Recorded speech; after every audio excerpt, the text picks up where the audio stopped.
Telecom আপনার reporters network of Bangladesh টিআরএনবির উদ্যোগে আমরা একটা কিন্তু মতবিনিময় করেছি এবং সেটাতে আমরা দেখেছি আপনি যেটা বললেন এটা খুব গুরুত্বপূর্ণ একটা বিষয় এবং এটা মারাত্মক ঝুঁকির মধ্যে আমাদের বিভিন্ন বয়সের ছেলেমেয়েরা পড়ছে, এমনকি অনেক বয়স্ক রিটায়ার্ড পার্সনও এর মধ্যে আসছে। সো আমাদের যেই তথ্য উপাত্ত বিশ্লেষণ করে আমরা দেখছি যে প্রায় 50 লক্ষ মানুষ কিভাবে যেন এই একটা অবৈধ জুয়ার সাইটগুলোর সাথে জড়িয়ে গেছে।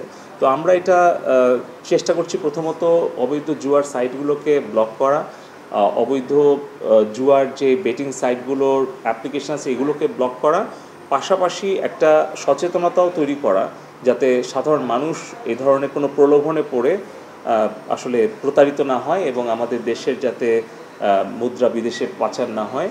সো একটা হচ্ছে সচেতনতা, আর একটা প্রযুক্তিগত প্রয়োগ এবং পাশাপাশি কঠোর আইনের প্রয়োগ। সো এই তিনটাই আমরা চেষ্টা করছি।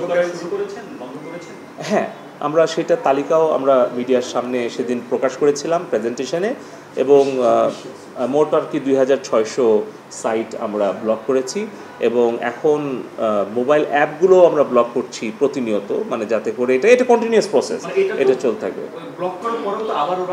আবারও আমরা চেষ্টা করবো এটা তো।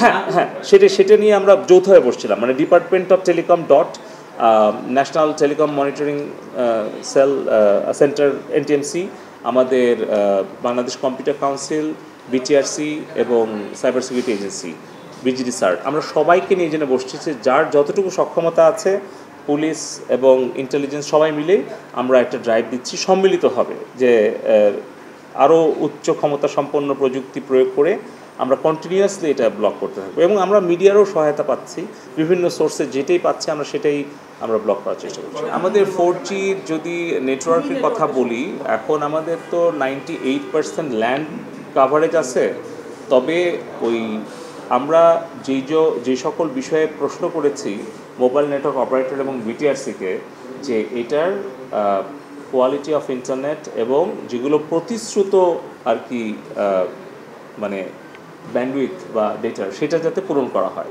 আপনি দেখেছেন যে আমরা গত 2 মাস আগে একটা পাবলিক হিয়ারিং আয়োজন করেছিলাম বিটিআরসিতে, সেখানে এই প্রশ্নগুলো এসেছিলো সরাসরি, কিন্তু আমরা জবাবদিহিতার কাতারে এনেছিলাম মোবাইল নেটওয়ার্ক অপারেটরকে। ওরা রিপোর্ট দেবে অল্প দিনের মধ্যেই যে টেকনিক্যাল আইটি অডিটে কী কী রিপোর্ট আসে। সো ওইটার পরে আমরা একটা থার্ড পার্টি রিপোর্ট করাবো এবং সেটা আমি সাংবাদিক বন্ধুদেরকে ডেকে সবার সামনে পেশ করবো।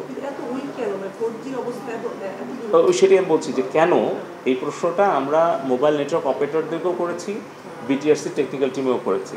তারা একটা সময় চেয়েছে, তারা এমএনও যারা মোবাইল নেটওয়ার্ক অপারেটর তাদের কাছ থেকে সেইটার ব্যাখ্যা সহ জবাব পেলে তারপরে আমরা একটা থার্ড পার্টি দিয়ে আইটি অডিট করাবো যে রিয়েলটা কী। তারপরে আমি সেই রিপোর্টটা আমাদের সাংবাদিক বন্ধুদের সাথে শেয়ার করব। আমি জানি, হ্যাঁ।